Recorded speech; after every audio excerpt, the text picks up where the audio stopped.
Okay, we're going to be in Exodus chapter 12, beginning in verse 1. Now the Lord said to Moses and Aaron in the land of Egypt, "This month shall be the beginning of months for you. It is to be the first month of the year to you. Speak to all the congregation of Israel, saying, On the 10th of this month they are each one to take a lamb for themselves according to their father's households, a lamb for each household. Now if the household is too small for a lamb, then he and his neighbors nearest to his house are to take one according to the number of the persons in them. According to what each man should eat, you are to divide the lamb. Your lamb shall be an unblemished male, a year old. You may take it from the sheep or from the goats. You shall keep it until the 14th day of the same month. Then the whole assembly of the congregation of Israel is to kill it at twilight. Moreover, they shall take some of the blood and put it on the 2 doorposts and on the lintel of the houses in which they eat it. And they shall eat the flesh that same night, roasted with fire, and they shall eat it with unleavened bread and bitter herbs. Do not eat any of it raw or boiled at all with water, but rather roasted with fire, both its head and its legs, along with its entrails. And you shall not leave any of it over until morning, but whatever is left of it till morning you shall burn with fire. Now you shall eat it in this manner, with your loins girded, your sandals on your feet, and your staff in your hand. And you shall eat it in haste. It is the Lord's Passover. For I will go through the land of Egypt on that night, and I will strike down all the firstborn in the land of Egypt, both man and beast. And against all the gods of Egypt I will execute judgments. I am the Lord. And the blood shall be a sign for you on the houses where you live. And when you see the blood, I will pass over you, and no plague will befall you to destroy you when I strike the land of Egypt. Now this day will be a memorial to you, and you shall celebrate it as a feast to the Lord throughout your generations. You are to celebrate it as a permanent ordinance. 7 days you shall eat unleavened bread, but on the first day you shall remove leaven from your houses. For whoever eats anything leavened from the first day until the 7th day, that person shall be cut off from the land of Israel, or from Israel. And on the first day you shall have a holy assembly, and another holy assembly on the 7th day. No work shall be done on them, except what must be eaten by every person. That alone may be prepared by you. You shall also observe the feast of unleavened bread, for on this day I brought your host out of the land of Egypt. Therefore you shall observe this day throughout your generations as a permanent ordinance. In the first month, on the 14th day of the month, at evening, you shall eat unleavened bread until the 21st day of the month at evening. 7 days there shall be no leaven found in your houses, for whoever eats what is leavened, that person shall be cut off from the congregation of Israel, whether he is an alien or a native of the land. You shall not eat anything leavened. In all your dwellings you shall eat unleavened bread. Then Moses called for all the elders of Israel and said to them, Go and take for yourselves lambs according to your families, and slay the Passover lamb. And you shall take a bunch of hyssop and dip it in the blood which is in the basin, and apply some of the blood that is in the basin to the lintel and the 2 doorposts, and none of you shall go outside the door of this house until morning. For the Lord will pass through to smite the Egyptians, and when he sees the blood on the lintel and on the 2 doorposts, the Lord will pass over the door and will not allow the destroyer to come into your houses to smite you. And you shall observe this event as an ordinance for you and your children forever. And it will come about when you enter the land which the Lord will give you, as he has promised, that you shall observe this rite. And it will come about when your children will say to you, What does this rite mean to you? And then you shall say, it is the Passover sacrifice to the Lord, who passed over the houses of the sons of Israel in Egypt, when he smote the Egyptians, but spared our homes. And the people bowed low and worshipped. Then the sons of Israel went and did so, just as the Lord had commanded Moses and Aaron, so they did it. Now it came about at midnight that the Lord struck all the firstborn in the land of Egypt, from the firstborn of Pharaoh, who sat on his throne, to the firstborn of the captive, who was in the dungeon, and all the firstborn of cattle. And Pharaoh arose in the night, he and all his servants and all the Egyptians, and there was a great cry in Egypt, for there was no home where there was not someone dead. Then he called for Moses and Aaron at night and said, Rise up, get out from among my people, both you and the sons of Israel, and go, worship the Lord as you have said. Take both your flocks and your herds, as you have said, and go and bless me also. And the Egyptians urged the people to send them out of the land in haste, for they said, We shall all be dead. So the people took their dough before it was leavened, with their kneading bowls bound up in cloths on their shoulders. Now the sons of Israel had done according to the word of Moses, for they had requested from the Egyptians articles of silver and articles of gold and clothing. And the Lord had given the people favor in the sight of the Egyptians, so that they let them have their request. Thus they plundered the Egyptians.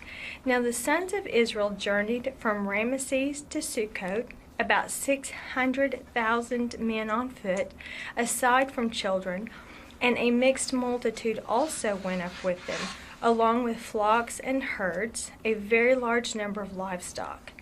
And they baked the dough which they had brought out of Egypt into cakes of unleavened bread, for it had not become leavened since they were driven out of Egypt and could not delay, nor had they prepared any provisions for themselves.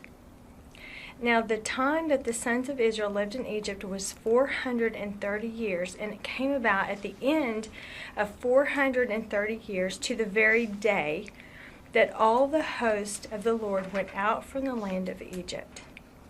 It is a night to be observed for the Lord, for having brought them out of the land of Egypt. This night is for the Lord, to be observed by all the sons of Israel throughout their generations. And the Lord said to Moses and Aaron, This is the ordinance of the Passover. No foreigner is to eat of it, but every man's slave purchased with money, after you have circumcised him, then he may eat of it. A sojourner or hired servant shall not eat of it. It is to be eaten in a single house. You are not to bring forth any of the flesh outside the house, nor are you to break any bone of it. All the congregation of Israel are to celebrate this. But if a stranger sojourns with you and celebrates the Passover to the Lord, let all his males be circumcised, and then let him come near to celebrate it. And he will be like a native of the land, but no uncircumcised person may eat of it. The same law shall apply to the native as to the stranger who sojourns among you. Then all the sons of Israel did so. They did just as the Lord had commanded Moses and Aaron, and it came about on that same day that the Lord brought the sons of Israel out of the land of Egypt by their hosts.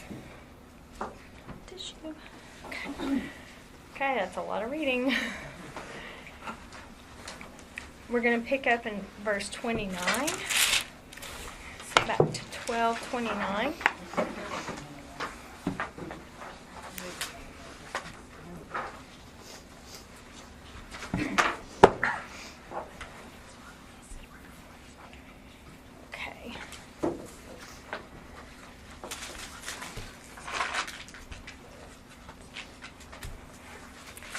So in Exodus 12:29, now it came about at midnight that the Lord struck all the firstborn of the land of Egypt. So we talked about this. It started at 6 p.m., 6 a.m. So, it's midnight, as we know, midnight, right in the middle. The Lord struck all the firstborn of the land of Egypt. And just reading it, it's very clear that it's the Lord who, it's just so fascinating. So it's the same Lord that struck down the Egyptians is the same one that offered deliverance to the Hebrews. It's the same Lord. And it's just so clear as you read through this. The Lord is going to pass through. Egypt and pass through. Okay, so it's the same Lord. The Lord struck all the firstborn in the land of Egypt, from the firstborn of Pharaoh who sat on his throne, to the firstborn of the captive who was in the dungeon, and all the firstborn of cattle. And so this, I think we talked about this, but the firstborn is like the first fruits. It's like it represents what's to come. Like to represent whatever. So the judgment on the firstborn, but also represented a future, their inheritance, their heir. So he struck down all of the firstborn. And then again, we've talked about this, no exceptions because he's just. His law applied across the land. There were no exceptions for the death. But in his mercy, he accepted the blood of a lamb in the place of the firstborn. But it's just, and it's across the board, all firstborn. And of course, Pharaoh arose in the night, he and all his servants, and all the Egyptians, and there was a great cry in Egypt, for there was no home where there was not someone dead. I can tell you there is nothing more heart-wrenching than the sound of a grieving mother. I just can't even imagine every home in Egypt. That is a horrible sound. Now, was it just males, or was it the first child? Well, I know it's kind of gone back and forth between firstborn and first son. Yes, so. But let's look at Exodus 4. We're going to do a lot of flashback today just to look, because I thought this gave a really clear,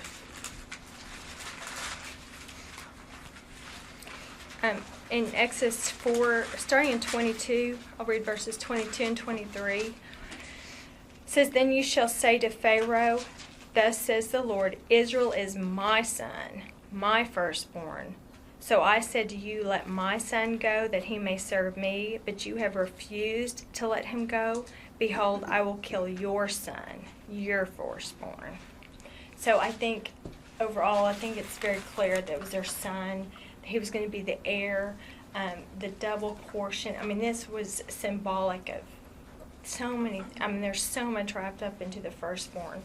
And so, it says all of Israel is my firstborn son. Yes. So it's referring to the men, the women, children, the livestock, right, everything. the whole, yes, of Israel. Absolutely, yes.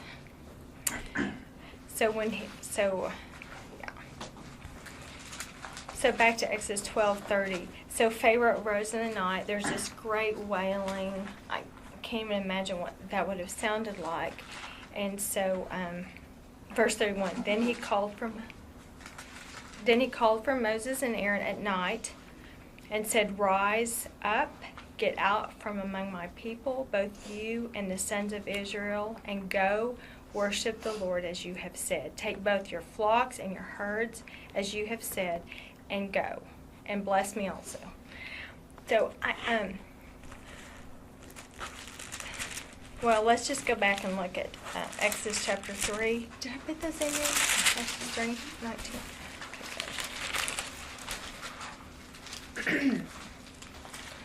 So, God's been saying this over and over and over and over as we've studied Exodus. So let's look at some of the. So Exodus 3:19, he said, "But I know the king of Egypt will not permit you to go except under compulsion. So I will stretch out my hand and strike Egypt with all my miracles, and I shall do, which I shall do in the midst of it, and after that he will let you go." But he says, not without compulsion. So, Moses hears one thing. Like, he doesn't really tell what that compulsion is going to be. And so here we're seeing that lived out. He also said it in chapter 11. Look at a couple of verses in there.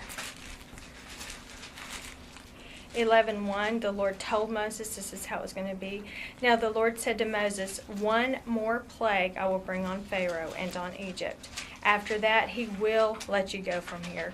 When he lets you go, he will surely drive you out from here completely."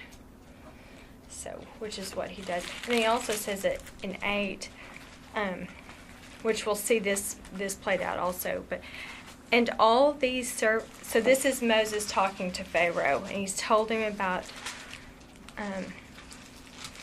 what's coming.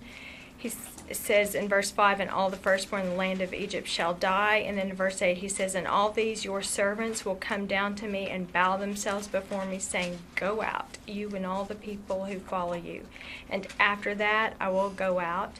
And he went out from Pharaoh in hot anger. So he even told him that the servants are going to come and beg him to go. And we'll see that also. The Egyptians are going to urge him. And again, just a reminder of why God says things in advance, which we'll see it again later. I don't know what it's going to say. Well, he tells him in advance, and it confirms that he is God. It confirms he knows the end from the beginning and declares it. But it's also not written in a way that you can predict it. But it's like now that it's happening, we can look back and look at his words and say, wow, that's what he meant. When he said under compulsion, that's what he meant. Because you just don't know, so that's not the point of prophecy. So it shows he knew exactly what was going to happen and how this was going to happen, but he relates it to us in a way that we can't predict it. We're not going on fortune tellers, sort of thing. I love that commercial where that lady's supposed to be a fortune teller or whatever, and she tries to finish his sentences and she's wrong every time. I don't know if you've seen that one. That's not the point of biblical prophecy, so we can go out and predict the future. But once it's fulfilled, it's so clear. He knew exactly what he was talking about. Okay. And then back in 12, when he says in verse 31 and 32, he says, go, get out from among my people, both you and the sons of Israel. Go worship the Lord as you have said. Take your flocks, your herds, go, bless me also. There have been times before in the different plagues when he'd say, well, you can go, but leave your flocks. And then when he was still under the illusion that he had any kind of power or control, and he was trying to tell him, okay, you can do this, but no. And he would say, you can worship the Lord, but you've got to do it here in the land. You can't leave. And so here, it's get out, take everything, go. Now, is he actually literally like sending them away for good, or is he just sending them away for this 2 week sojourn? Well, in his head, he thinks this is for good, but then later he's going to regret it and go after them. But I think at this point, he's thinking, don't come back at this point. Economically, he's realized he just lost his workforce. Right, it'll hit him later, but I think at this point in his head, I think he wants him out, get out of here. Yeah, because I can imagine it would have been really bad that night. It would have been horrible. It would have been very scary. Question. Yes, please. How did the Pharaoh and the other Egyptians know to wake up at that time? Like, how did they hear him moving through the house, maybe? I have no idea how they knew, but they knew. And notice back in 11, he said there will not be so much as a dog. Is it this one? Where it says not so much as a dog bark. Yeah. So back in 11:6, he says, moreover, there shall be a great cry in all the land of Egypt, such as there has not been before, and such as shall never be again. But against any of the sons of Israel, a dog shall not even bark, whether against man or beast. So I don't know if, like when death or the destroyer passes through, if the dogs barked. I don't know. Maybe it was just really quiet. I don't know. That's really closely too. I mean, it's not like my kid's down the hall like it is now. Right, People were, that's like, true. right there, so That is true. They were probably aware. Night sleepers. Yeah, but and like I don't know. And the beast, they're animals. I don't know, but it affected everything. I don't know how they That's know. just hard to even imagine. I know. I mean, just the people alone, but then the animals just falling dead right there where they were. And So yeah, it may woke up another animal starts you just don't. I don't you look know. out in your field and there's just dead cattle and Yes. Now, when it says firstborn, is it literally of all generations? Oh yeah. I mean, like, so you wouldn't necessarily have mothers crying because the mother could be dead too, I guess. Well, Or she's the not a son, son. But You know what I'm saying? That so I'm Yeah. it's like She could lose her husband and her son. exactly. I in mean, the same yeah. Right. That'd be crazy. moment. Lots of those households were generational, so they may have Yes. The several patriarch and, people. yeah, it would have been just So the core of their foundation in the households would be shaken. the very, yes. Well, I know with cattle don't like to be around dead Mm-mm. animals. So the cattle may have caused quite a ruckus getting away from whatever just fell down. Yeah. It just, Because they really don't like to be around dead things, especially their own kind. that is so interesting. Huh. Well, I don't know how they knew. I don't know what woke them up, but they knew. But I were think awake. it's neat that, not that everybody died, but God shows his wrath and his mercy. It's like, you know, Yes. I'm not just a good God that won't send anybody to hell. These people I just knocked Right. off. I just killed them. Right, exactly. So he That's does have wrath. yes, and you know, Might I could've read killed some you all. commentaries that But I made know. it just tried to explain that this wasn't really the Lord, but it looks very clear, and we're going to see that theme continue throughout Scripture. He is a judge and he is a deliverer. Those who are in covenant with him. And it also made me think of when we were back in Exodus 4, and Moses was on his way back to Egypt, and from the burning bush, the whole burning bush thing, he'd been in Midian, so he's coming back after 20 years, and like his son wasn't circumcised. And so I think this gives us insight as to why his son had to be circumcised, because you had to be in covenant in order for God to provide a way of salvation. It was for Israel, it was for his covenant people that he provided the substitute lamb in their place. So it was for his covenant people. And it was only the people of Israel that the lamb replaced the firstborn? Yes, yes. He made a way where he would accept a lamb in the place of the firstborn, and he made it known to his covenant people Israel, which is why Moses' son had to be circumcised in the covenant. And we'll see, like when we get to the part about you can't participate in Passover, that's how we know you couldn't participate in Passover if you weren't circumcised. So, and we know his rule applies without exception. So, okay, any thoughts or questions, any more? I have one more question. Yes, please. I love Sorry, I it. feel like I'm just. No, I love asking it. questions. That's how we learn. Okay, so obviously the men have to be circumcised, but there's no responsibility of the women at all. I mean, as far as making them in covenant, I guess, does that make sense? Like, there's no requirement. That, right, right. It just depends on their husband's circumcision. Okay. Their The husband was women are circumcised. under the covering of their husband or their father or whoever the male in their household is. But now, They're New under Testament, him.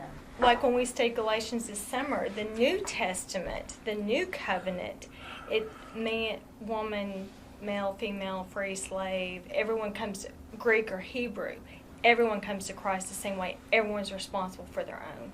But that's the New Covenant. Okay. And so under this one, yes. Okay, great. Any? Okay, so verse 33.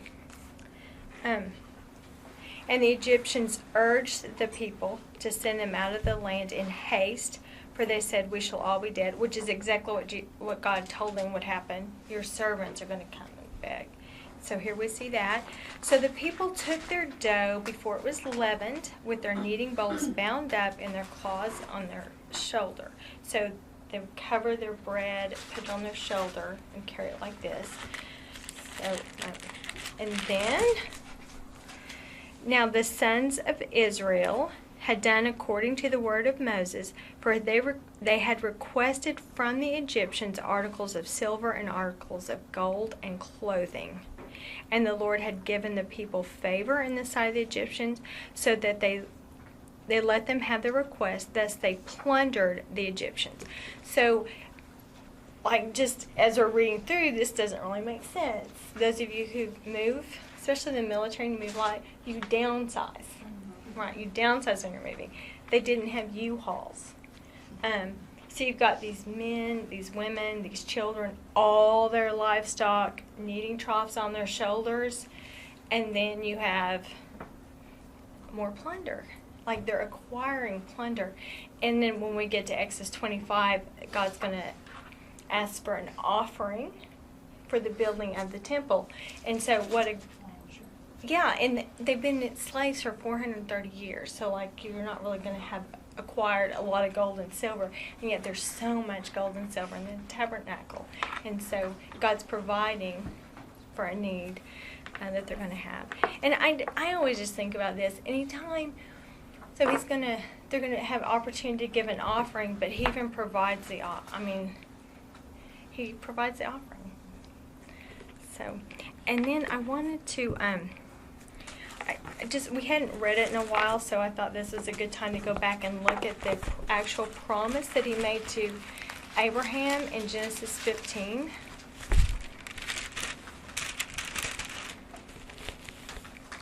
Verses 13 and 14, and this was the original covenant that he made with Abraham.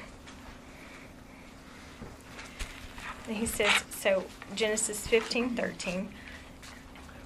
Oh, and this was before his name was even changed, so it's actually Abram. And God said to Abram, know for certain that your descendants will be strangers in a land that is not theirs. They will be enslaved and oppressed 400 years. And I will also judge the nation whom they will serve, and afterward they will come out with many possessions. And so I just want you to, God, nothing is, it's his plan. It was his plan all along. It's nothing new. It's not a plan that's evolving as we go. It's been established from the beginning, and he knew then he was going to have them plunder the Egyptians, and then they would use that plunder to build the tower. It's just a perfect plan. It's been in place all along. And again, as we talk about biblical prophecy, the point was not so we could be fortune tellers, but it also, this helps so much. So like when you study Revelation or Daniel, just to keep this in mind, it's not a riddle.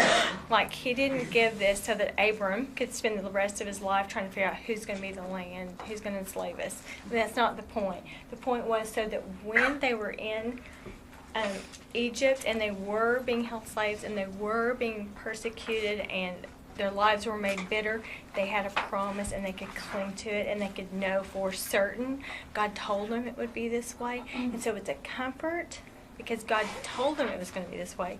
And then he also told them he would bring them out. So it's a comfort, it's a hope, not a riddle. It was an end of the tunnel. Yes, the It's light like at the end. there may be Yes, an this end is to just this. temporary. Okay. How long were lifespans at this point? Were they at 70 to 80? They're still, Or are they still at they're 120? still 100. Yeah, Moses is going to live to 120. Joseph lived I knew to that they were 110. declining Yeah. because God said, I'm going to restructure Yes. all that. Yes. And I thought, okay, are there people there that could have known peace? Because the first 30 years they were in Egypt, there was peace. And then it took 400 more. I thought, could it have been a grandparent that said, back in the good old Yeah. days? No, he Or was says that fourth all in the died fourth. out? He says in the fourth generation, and it's 400 years. So I'm assuming they're anticipating about 100 year Okay. per generation. You wouldn't think slaves would live that long. I know, with their bitter lives, you're right, and the hopelessness. But it's this hope. This gave them hope.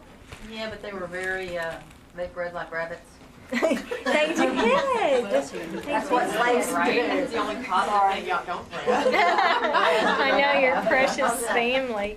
I know, but they made their lives so bitter, and and the Pharaoh did that to keep them from multiplying and becoming exceedingly great. Because normally, when you're being persecuted like that, you don't want to bring children into that lifestyle, and yet they continued, which that's the next part we're gonna look at.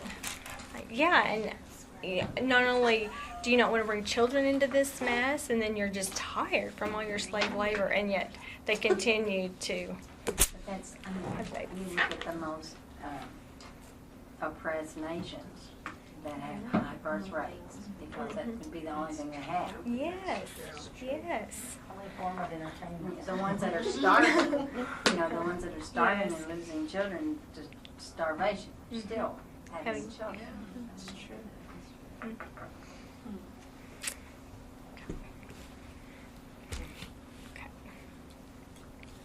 Okay, do we have any other questions? Okay, we'll move into the next part. So they plundered, and I can't help but think about this too. One, like, I don't know what I was gonna say. My thought just left my head. Catch it if it comes your way. What was I gonna say?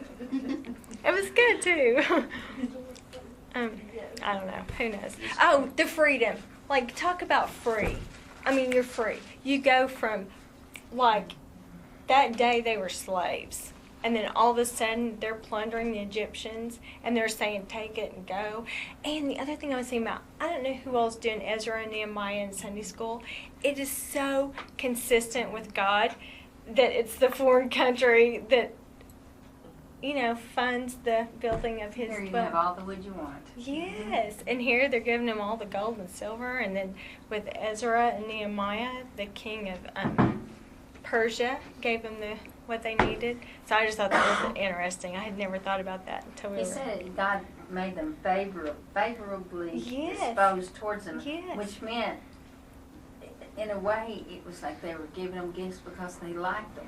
Never mind the suffering that each household, that's supernatural. The Yes. suffering that each household is going through, and somebody comes up and says, could I have gold and silver to take with me on my trip? It was my Yeah. God that just did all of Yes. this. And they go, here, go ahead, you all have a nice Please. trip. All of this. Please, and don't That's come a God back. thing. That's a God It is a thing. God thing, and it is amazing. Yes, it's yes, and truly, we're seeing His sovereignty from, the plagues to the plunder. It's truly His sovereignty. Okay, then verse 37. Now the sons of Israel journeyed from Ramesses to Succoth, about 600,000 men on foot, aside from children, and a mixed multitude also went up with them, along with the flocks, the herds, and a very large number of livestock. First of all, we're going to focus on several things, but first of all, let's look at the 600,000 men, aside from women and children. We can read about that in Numbers. I love the book of Numbers. And I think it's interesting that, so like when they're recording Exodus, it's not for the purpose of accounting. So, they're normal people, and they would say, it was about 600,000 men. And that's kind of a rounding. And then Numbers, the whole purpose of Numbers is specifics, and we're going to get specifics here. And so, it's the end of Numbers. I was just reading about this last night and this was Bible commentary where a lot of people don't think there were as many people, where at one point it talks about 2 million. Mhm. There being that many people in the desert, because if there was they wouldn't need just a well to drink from that many people. They'd have to have a huge lake. Huge. Yes. I know. And so there's, they do feel like there's some contradictions on the numbering. No, But there's not. That's what's so amazing. that's God why made I was rock. really discouraged by what it said. He made water come out of the rock. Like, water is not an issue when you're the Most High It was God. kind of like, well, how could 2 million people drink water from one well? And I was like, That's what makes How it a would God food thing. I know. exactly. But this was a good commentary. I know. I'm that telling really- you, and I'm I like, know. You gotta be kidding me. I know. I get so frustrated sometimes when I read those things. And, like, explaining stuff away. Like, no. Oh, my goodness, no. Like, one called the death of all the firstborn a plague. I'm like, there's no such thing as a firstborn plague. Like, it would have affected everyone in the Don't catch house, that. or right. And how does it affect Egypt and not Israel? And how does it I affect heard only? something about like the firstborn kids slept higher and it was like a toxic smoke, and I'm like, but then how did the cattle die? I mean, it doesn't I really know. make any sense. It's the sovereignty of God, and Yes. Field So I don't know. I don't know why they want to do that, but they're going to have to explain it to God one day. Okay. All that's going on. So let's read Numbers chapter 1, starting in verse 44. These are the ones who were numbered, whom Moses and Aaron numbered, with the leaders of Israel, 12 men, each of whom was of his father's household. So all the numbered men of the sons of Israel by their father's household, from 20 years old and upward, whoever was able to go out to war in Israel, even all the numbered men, were 603,550. So there you get the exact number, and you can see it's all the young men ages 20 and older.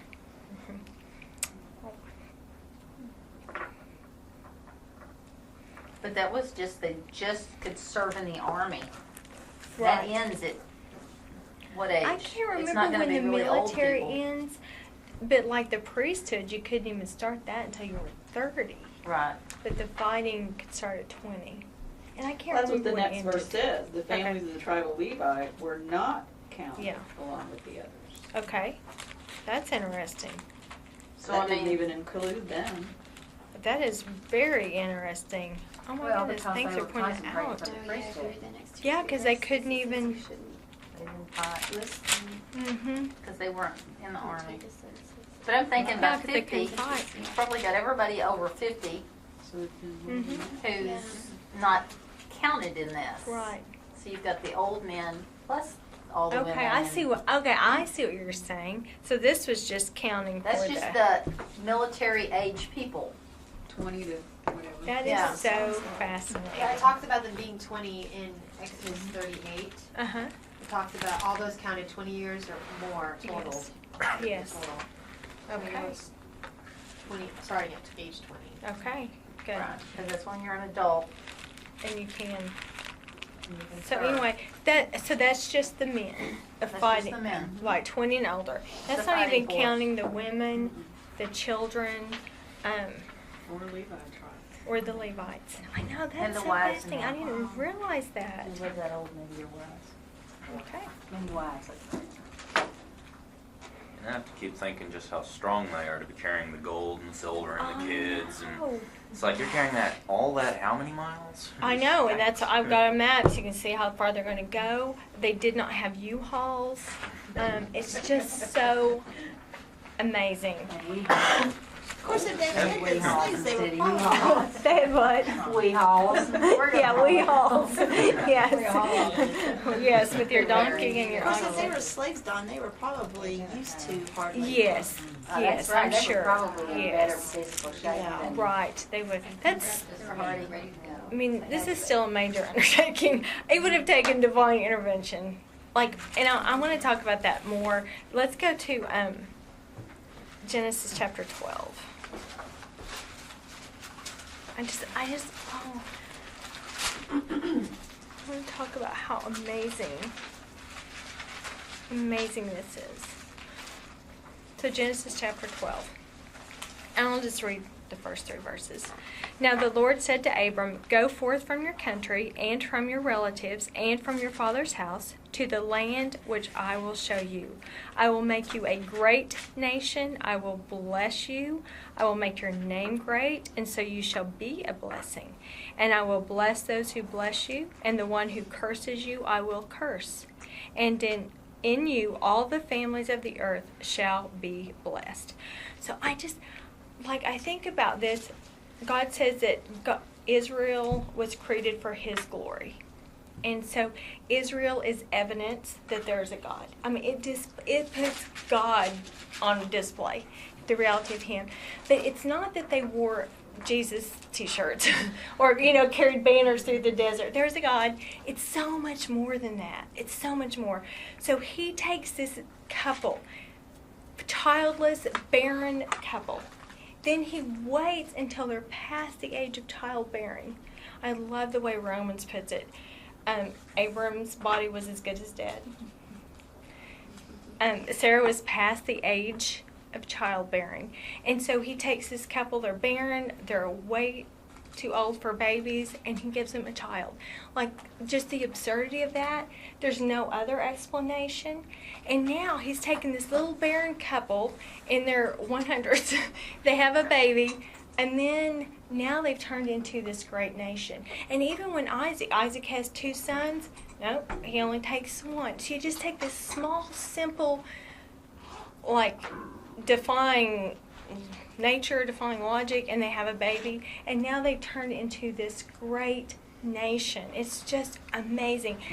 I mean, that all by itself, you cannot deny that there's a God. Just in Israel's whole history, it's so fascinating. You cannot know Israel's history and deny that there's a God. You just cannot. They're going to be, while they are a great nation here, what we're reading in Exodus, they're still going to grow, but they're still small in number on a comparative basis, and they're small in stature. They talked about going into the land of giants. They're going to defeat 7 other nations. Just this little, they're small in number, small in stature, and they're going to defeat 7, one of them giants living in the land. I mean, those things just you cannot know their history and deny that there's a God. And then we've talked about just the amazement that they've been in exile since 600. Well, not in exile, but they were scattered beginning in 600 BC. They were never a sovereign nation beginning in 600 BC. And then in 1948, in a day, they signed a sheet, and now they're a country. I mean, it's just, they weren't absorbed into the other country. It's just amazing. So that's what it means to be the glory of God and to display, put His amazement on display. I mean, there was nothing Abram could have done. I mean, they were so helpless to bring forth a child and make a nation. They were helpless. They were so at the mercy of God. Yet He made this promise, and then He made it happen. But He took people that there was no other explanation. So And I think as a whole, Israelites were hard-headed oh, and yes. prideful, and Right. it shows God's mercy to them over, and He Yes. demonstrates His mercy to all of us through His patience and mercy to Israel. Yes, He does. And then, and like I said, it's not that they were running around wearing God Exists t-shirts, okay? But you've got this 600,000 men, plus women, plus children. They're leaving with all the plunder of Egypt, and they're leaving. They're so free. They didn't even have to raise their hand to get it. No. I mean, they're so not a factor in this event. I mean, they're just doing what they're told to do as they're told to do it. But it is so God, and so the other people are going to hear about this, and they're going to talk about this, and God's going to put the dread of them in these other nations. But it's just so fascinating. I would just like to have been a fly on the wall to see when they came to. It was like, why did I give them this? I know. My grandmother's best. I know. Why did I do that? I know. But I mean, can you just imagine these people leaving with all they were, like yesterday, when we went to bed, they were slaves, and now look, they are leaving with all the plunder of Egypt. And Pharaoh was the most powerful man on the planet at this time. And they're leaving with Egypt's plunder. They're like slaves, and they're leaving with this plunder. So isn't that kind of like us on salvation? Yes, exactly. Yes, and that's how we're going to... I'm trying to wait because I was going to close with this, but I just can't not say it. It's just amazing. Just the helplessness to free themselves, the helplessness to even be a nation, they're helpless. And I'm reading this, and I couldn't quit thinking about this week, and how do we ever get puffed up and prideful when you see this? They had nothing to be proud of. I mean, it was just amazing, and it just put God on display, and nothing to boast about, just at His mercy. And He was doing all this in spite of them, not because of them. It's so amazing to me. So anyway, and I'm going to say it again at the end, but I just couldn't not say it. I wonder what the reaction of the other nations were when they heard about Egypt. I know, that's what I mean. I'm like, what? These slaves, these lowly shepherds are leaving with Egypt's plunder? I mean, you can't help but think, who is their God? And to fear their God, which is, I'll get there in a minute. But I also want you to see, this is why we have the map. I want you to see that they're going to journey from Ramesses to Sukkot. And you can see like the number 1 where Ramesses is, and then to Sukkot. I think it was about 25 miles, that part of their journey. And, oh, well, I forgot to say that. Well, it's what you were saying, the mixed multitude. Hey, where's Saudi Arabia to this country? Because you know the president went to Saudi Arabia. I actually think, okay, let me get my bearing. This is such a terrible map. I'm so sorry. So Israel sits on the Great Sea, or the Mediterranean Sea, up here by Gaza. That would be Israel. And I think all this that we see down here called Midian. Oh, I should look on my map. Yeah, yeah, where you see Midian on yours, that's Saudi Arabia. Because that's where the president went. Mm-hmm. Okay. Where I'm not finding it. Saudi Arabia. The bottom right-hand corner. I mean, it's huge. Like, Saudi Arabia is so huge. And Israel's like this big on your map. I don't know why they're dividing Israel, because they're like this big on the map, and Saudi Arabia's like this big. And still Israel can fend off for I itself. know. That's what I mean. Stay out of my life. You cannot know Israel without knowing there's a God. I mean, there is no other explanation. It's so amazing. And it truly testifies that we have, not only do we serve the only true God, He is sovereign over everything, even kings. It's just so amazing.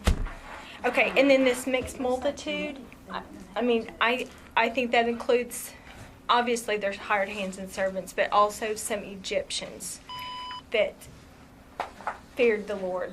Like, I don't know who their God is, but I want Him to be my God. I'm following this God because He's amazing. So it was a mixed multitude also. So, I mean, this is a huge, they estimate 1.5, 2 million people going through with all of their livestock, and like I said, and all the plunder of Egypt. Where'd you read that? Genesis? No, I'm actually in Exodus 12:38. I'm sorry. I know I'm going back and forth today. Exodus 12:38.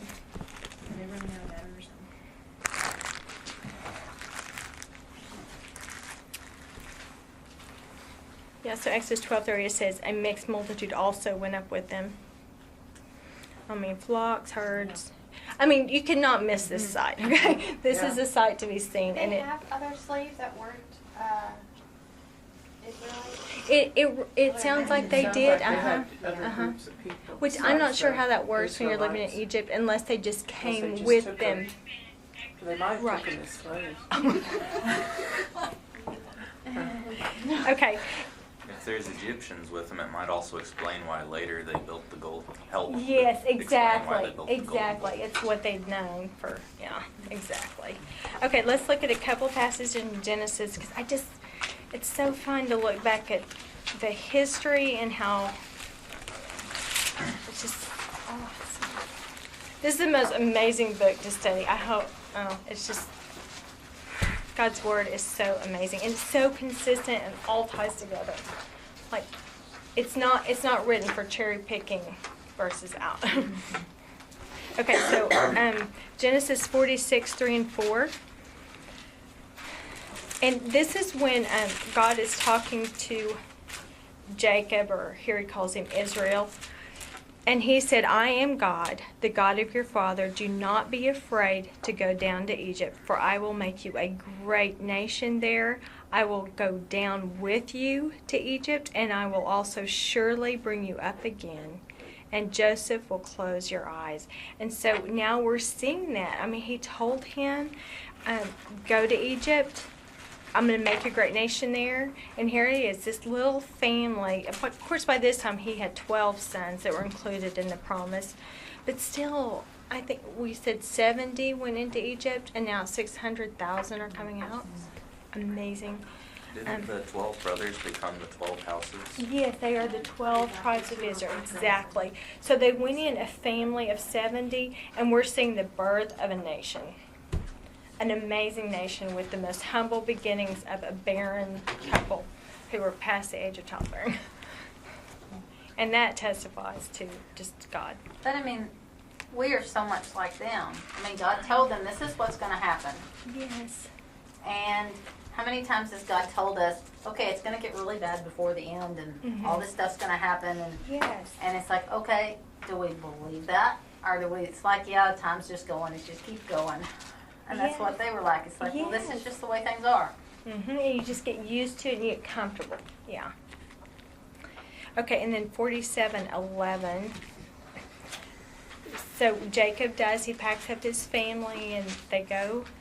And so in verse 11, so Joseph settled his father and his brothers and gave them a possession in the land of Egypt, in the best of the land, in the land of Ramesses, as Pharaoh had ordered. So Pharaoh had given him the best land, even though they were lowly shepherds that, well, in fact, the end of 46, it says every shepherd is loathsome to the Egyptians, and yet God's so amazing. This loathsome people group with no land gets the prime land in Egypt, and now here they are. That Pharaoh was probably really grateful for Joseph, though. Beyond words, yes, he was. And so they noticed that they settled in Ramesses, so that's where we, sometimes we read Goshen. I'm not sure why the two different names, but it was Ramesses, named after one of Pharaoh's sons, and possibly the Pharaoh that was, I don't know. This map makes it look like Goshen is more of a larger area. Okay, and the Ramesses maybe. is that. Okay, perfect. Yeah. Okay.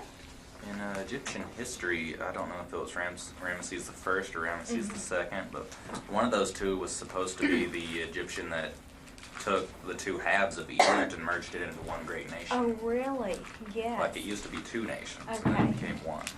Okay, that is so fascinating. Because Yeah. there was the Ramesses the Great and then Ramesses something else, and I don't remember which one did that. That is so interesting. Okay, so there you have it. So they're going to leave Ramesses and they're going to head to Sukkot. And okay, we have plenty of time. We'll keep going. And like I said, it's about 25 miles. I was hoping Dr. McMahon would be here because she knew how long it took to drive cattle. So to go 25 miles. But this is where your, I think we'll use that in a minute.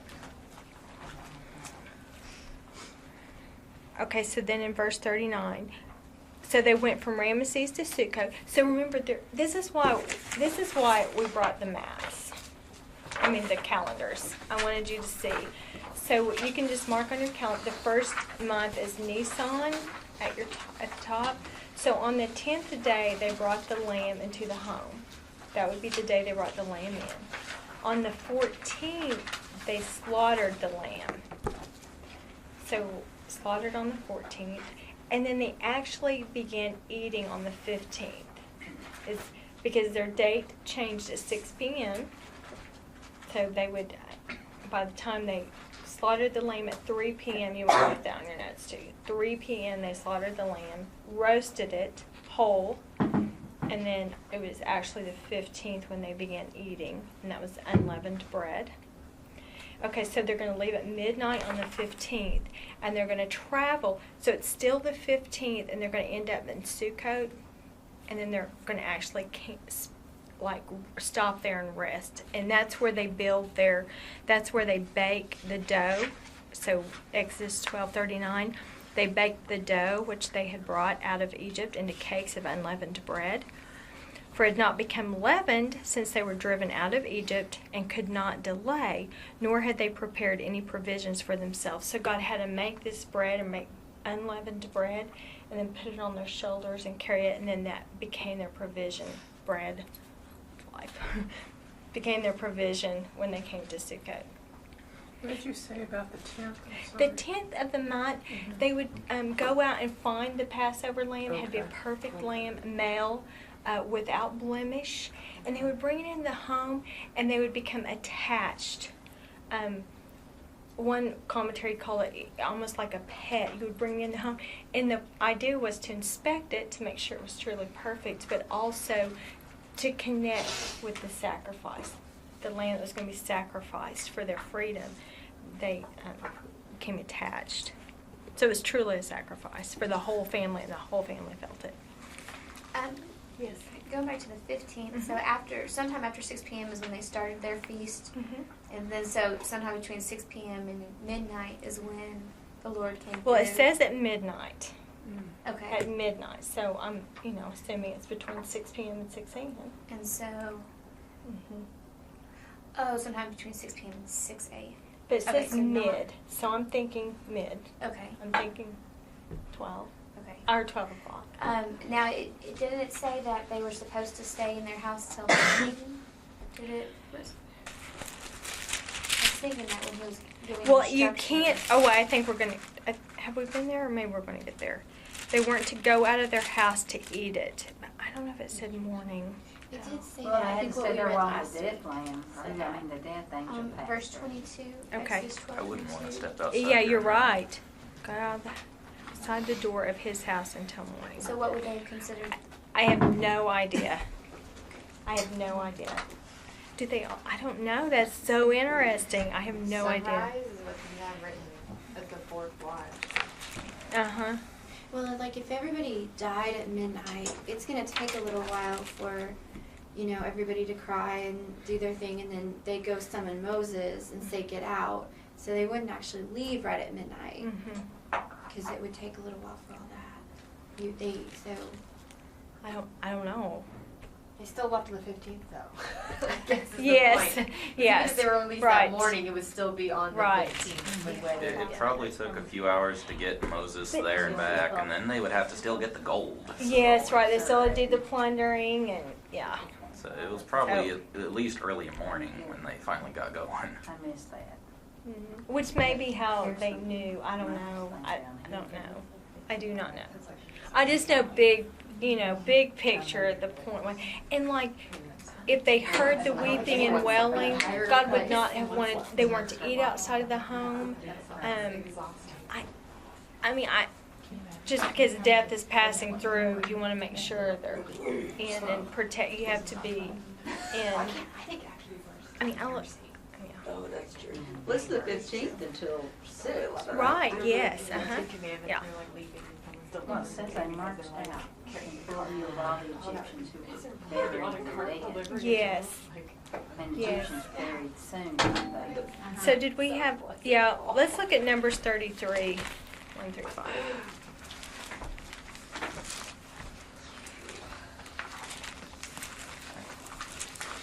The mummification process in Egypt takes a while actually, because they remove all the internal organs. Mm-hmm. So if they were doing that, it could take several days actually.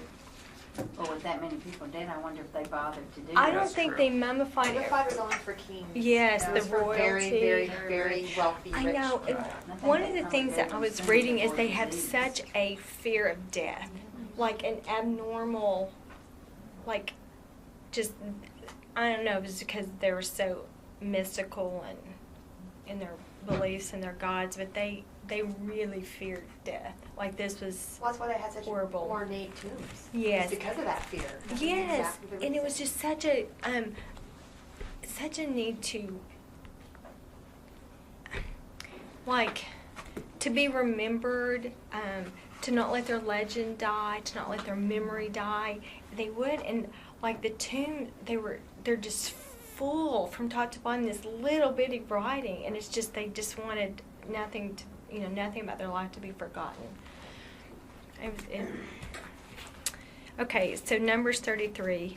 These are the journeys of the sons of Israel by which they came out of the land of Egypt by their armies under the leadership of Moses and Aaron. And Moses recorded their starting place according to their journeys by the command of the Lord, and these are their journeys according to their starting places.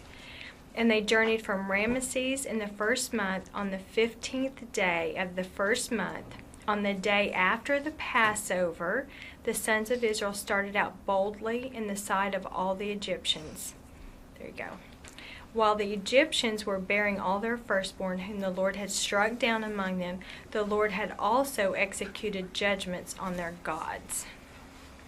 The sons of Israel journeyed from Ramesses and camped in Sukkot.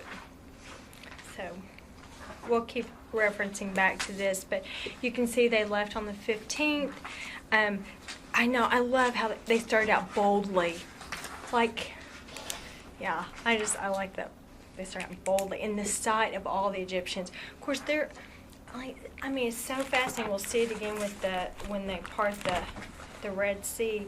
But just the same God that judges is the same God that delivers, and the same God that delivers is the same God that judges. Just, it depends on if you're in covenant or out.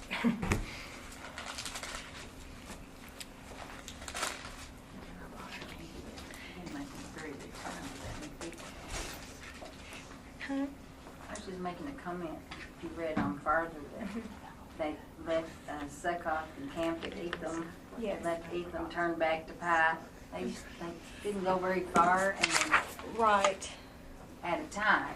But when you're moving that many people Yes. with livestock and everything Yes. in the desert, it probably is slow going. Especially if you have women. Yeah, All the exactly. kids. I know. Children, livestock. No. A group can only move as fast as its slowest unit. Exactly. Yes.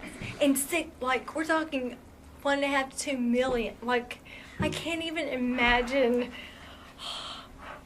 I liken it as like, have you ever watched Ants? Yes. It's like you can't Yes. see the end of them. Yes. You just That's watch a good. them and watch That's a them. good picture. That's a good picture. I know, because I'm like, when my kids were little and there were just 4 of us and trying to get out of the house on a Sunday morning on time, like, can you imagine sitting in the car? If you're ready, you're strapped in, or, you know, Did I yeah, turn don't off the move. iron? I know. So anyway, I yeah. wonder, like, if when they left Ramses and the first group got to Succoth and the last group was still Yeah. leaving Ramses, you know? I mean, how could it not? It very well could be. And I mean, that's going to be important too. They did not travel single file, so we're going to see them go across the Red Sea. They're not single file. I mean, this is a huge. It's just amazing. It probably it's would so not amazing. have been hard to follow. No, and yeah, it's just yeah. I love it how they left boldly in the sight of all the Egyptians. It's just so amazing. And then, so back in Exodus 12, verse 40. Now the time that the sons of Israel lived in Egypt was 430 years. And it came about at the end of 430 years to the very day that all the hosts of the Lord went out from the land of Egypt. So what we just read, that Jacob got a word from the Lord, go to Egypt, I'll be with you, and I'll bring you out. That from that day when they settled in Ramesses until the day they left Ramesses, to the very day, I just thought that was so fascinating. So, I mean, just God is so perfect, His plan is so perfect, and nothing is haphazard. It's not evolving, it's not making it up as we go. It's been set since Genesis. You know the way it reads, since the Red Sea is in this area, you know, he didn't just change his mind right off the bat. It had to take Pharaoh a while to change his No, mind. we're going to see, no, it's not going to take long. But if they camped at these places and then they go and that each stands for But they're going to stands for be a at day. Pi.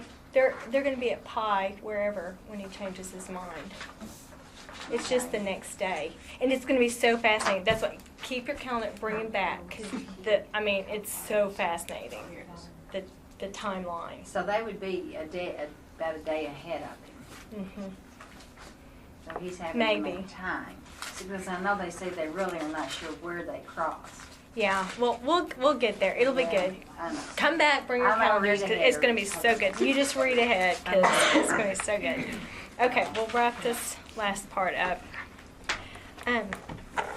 So, beginning in Exodus chapter 12, verse 42. It is a night to be observed for the Lord, for having brought them out of the land of Egypt. This night is for the Lord, to be observed by all the sons of Israel throughout their generations. So notice, it's not a night to remember amazing Moses, or a night to remember poor pitiful Pharaoh. I mean, this is a night about observing, celebrating, and remembering the Lord. And if you just think back, they're so helpless. Like, there was nothing Israel could have done to free themselves. Nothing. I mean, nothing. Their lives were bitter. This is the most powerful man. There was nothing they could do to free themselves at all. They were so helpless. And then, so everything that happened, they know it was the Lord. And this is a night to remember Him and to remember His works. And of course, we talked about every aspect of the Passover has meaning, and they would teach it to their children. And then it's to be observed by all the sons of Israel throughout their generations. And the Lord said to Moses and Aaron, "This is the ordinance of the Passover, and no foreigner is to eat of it." Okay. Well, for lots of let me just finish reading it. "But every man's slave purchased with money, after you have circumcised him, then he may eat of it. A sojourner or a hired servant shall not eat of it. It is to be eaten in a single house. You are not to bring forth any of the flesh outside of the house, nor are you to break any bone of it. All the congregation of Israel are to celebrate this." And so this is a celebration. It is a celebration. It is a night to focus solely on the Lord and what He has done, and just to reflect on His sovereignty, just His deliverance, judging the enemies, delivering His people. But it says no foreigner is to eat of it. You know, no one you have to be, let me just keep reading about circumcision. "But if a stranger sojourns with you and celebrates the Passover to the Lord, let all his males be circumcised. Let him come near to celebrate it, and he shall be like a native of the land, but no uncircumcised person may eat of it. The same law shall apply to the native as to the stranger who sojourns among you." Again, His law is across the board. Oh, you're Moses' son. Well, you're an exception. You don't have to be circumcised. No. There are no exceptions. His law. He's so just. He's so just. So we want to cling to that and rejoice in that and just worship Him for being so just. And that there are no, what does He say? He has no partiality. It's just His law applies. And the thing is, to be circumcised was an outward expression. I want your God to be my God. It's not just come along, enjoy the benefits of Israel, and then move on. No. If you're circumcised, you're committed. And so this was an outward expression that says, I want your God to be my God. And if a stranger or an uncircumcised person celebrates, they've not been delivered. It's nothing to them. If they don't worship God, it's nothing but a free meal. I mean, there's nothing to celebrate if you're not circumcised and wanting to learn more about this amazing God that delivered them, because that's what the Passover is about. It's about remembering the Lord and His works. Foolish question, probably. No such thing. Is when they use the word circumcised, is that like getting baptized today? What is that entitle? Okay, well, like the New Testament talks about us being circumcised, but it's circumcision of the heart. Okay. So we all, like circumcision was required. It's still required today, but it's circumcision of the heart, done with the Spirit and not with hands by man. It's this circumcision of the heart. He even said, it's even in the Old Testament, it's circumcision of the heart. It's tearing away that flesh. If you've not been circumcised in the heart, the Lord's Supper means nothing to you. You've not been delivered. You're not born again. You've not been circumcised of the heart. The supper means nothing to you if you're not circumcised of heart. The same way this would have meant nothing if they weren't committed. So how did the Israelites know, like if they were in the house, and how did they know if you were circumcised so that they could share the food or not? Well, every Hebrew boy that was born had to be circumcised. So you know if you did your sons, if you circumcised your sons or not. So that would have been that. But the servant aspect, I mean, if it was a foreigner who was a servant or brought into your home, the owner would know if you were circumcised or not. Which, speaking of that, I did want to talk about, we talked last week, what did we talk about last week? We talked about the alien or the stranger. It was someone who said, like Ruth, I want your God to be my God. I mean, this is so not, it's inclusive in that it's whosoever believes in him. Whosoever wants to be committed says, I want your God to be my God. Like Ruth did. She said, I want your God to be my God. So these men have said, I want your God to, I willingly subject myself to God's law and God's ways. So be circumcised. And so that would be like when he refers to being kind to the alien or the strangers among you, treat them like it's those that are circumcised. Then there are sojourn. Okay, let me go through this. So there was, and we learned about this when we were in Genesis. There were slaves, but not the way we think of slavery, you know. But slaves in that they were brought into your home and they became like family. Like if Abram hadn't had sons, Eliezer, his slave, would have been the heir. I mean, they were family. You brought them in, you gave them a place to live, you gave food, and anything you asked them to do, you provide them with whatever they needed to achieve their task. A servant, on the other hand, would have been someone who came and did a day's worth of work, and then you gave them a day's wage, and then they took their money and went home, and they were responsible for their own living quarters, their own provision. And so that's what he's saying. A hired servant, if they're not circumcised, they can't eat of it. But a slave that's brought in your home and circumcised, anyone circumcised can be part of it. So it's very inclusive and it's very exclusive at the same time. It's for whosoever wants him to be their God, but it's also absolutely no exceptions. If you're not circumcised, no.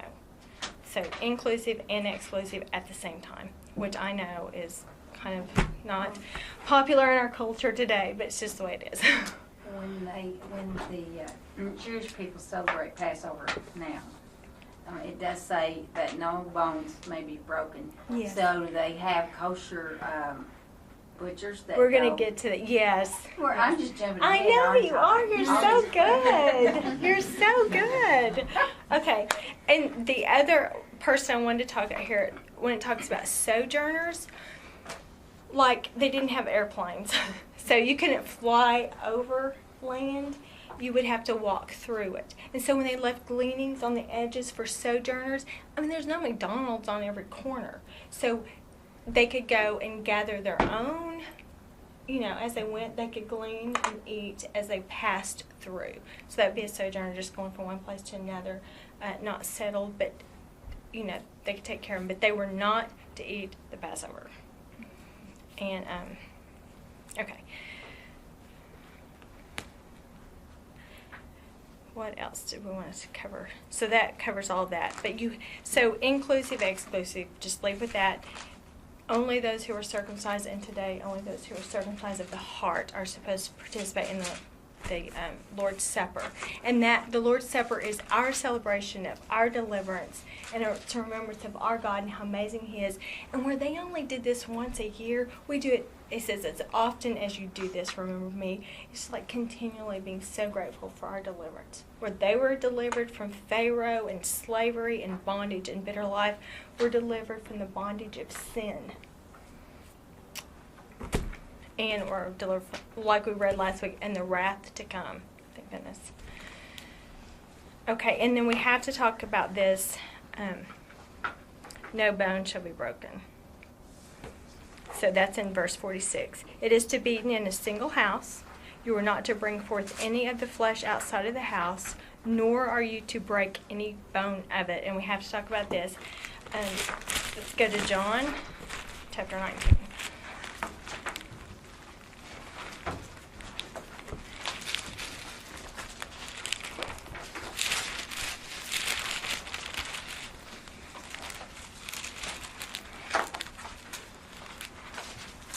So I'm going to read verses 31 through 37. So John 19, beginning in verse 31. The Jews, therefore, because it was the day of preparation, so that the body should not remain on the cross on the Sabbath, for the Sabbath was a high day, asked Pilate that their legs might be broken and that they might be taken away. The soldiers therefore came and broke the legs of the first man and of the other man who was crucified with him. But coming to Jesus, when they saw he was already dead, they did not break his legs. But one of the soldiers pierced his side with a spear, and immediately there came out blood and water. And he who has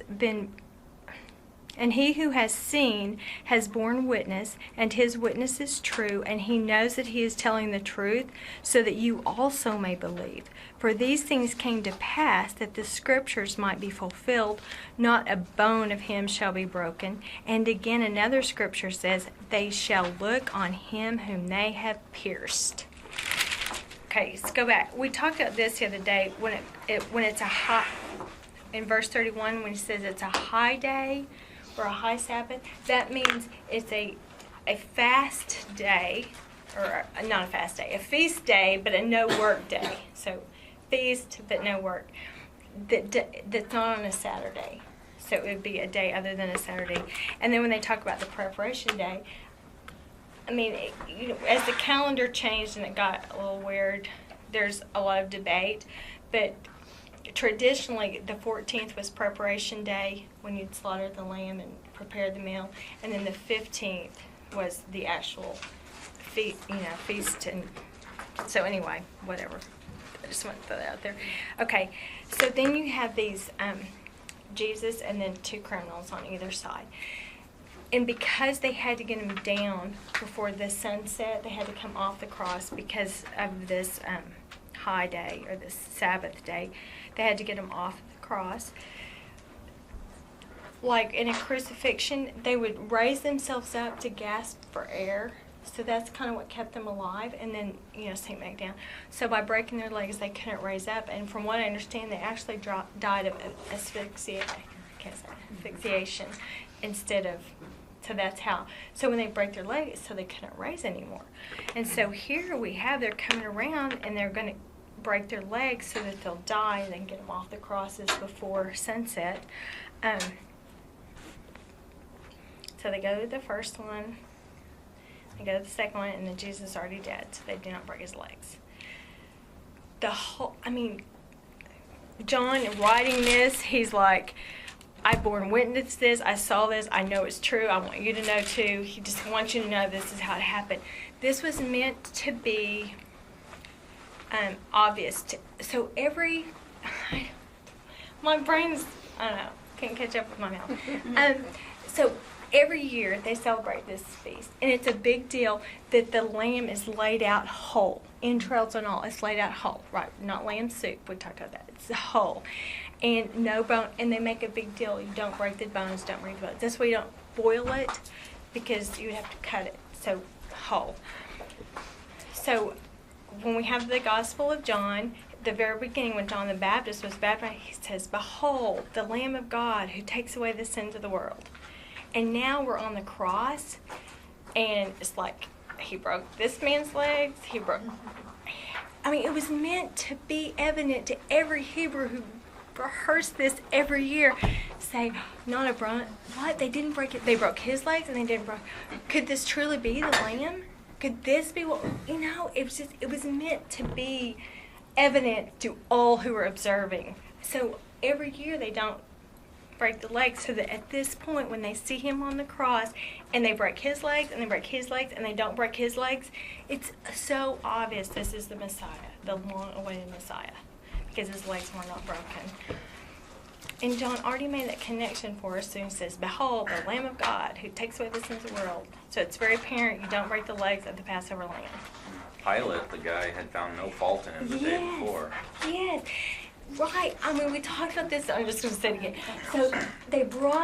So as Jesus, Palm Sunday, Jesus is coming into Jerusalem. He goes straight to the temple, and he starts clearing it out, the money changer thing. He goes straight to the temple.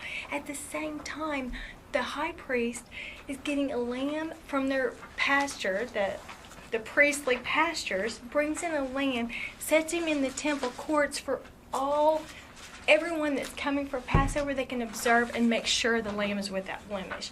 And then, like I said, then they have, after 4 days, they say this lamb is without blemish, and they would slaughter the lamb for their Passover. At the same time, Jesus is being pronounced he is without sin.